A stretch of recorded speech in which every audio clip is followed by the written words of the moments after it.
Magluluto tayo ngayon ng pakbit. Ito. Ito ang mga sangkap.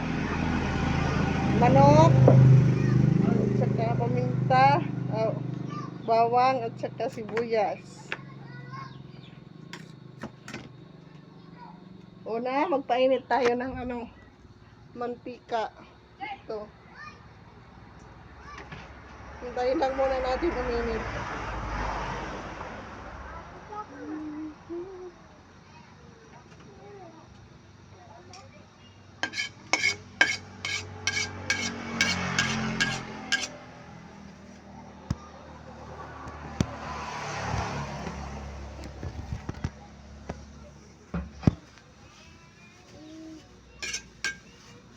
Maglagay tayo ng oil.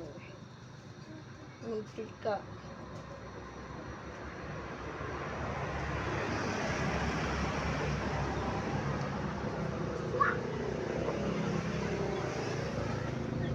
I-mekos-mekos na natin ang sibuyas at saka bawang.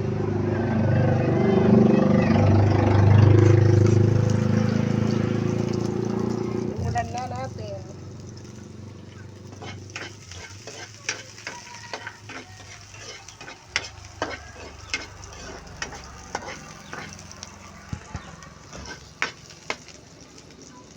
Sunod naman natin ang manok.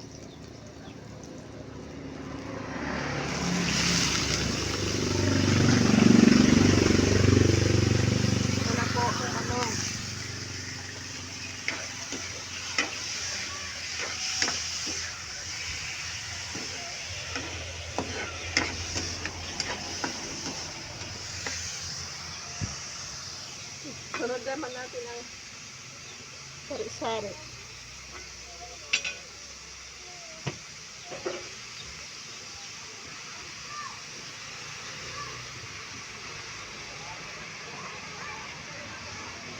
Atin lang ibisa.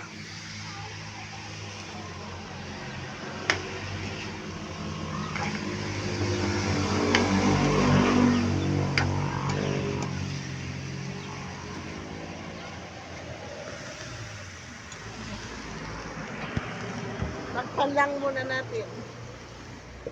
Ilang minuto. Ilagay na tayo ng toyo.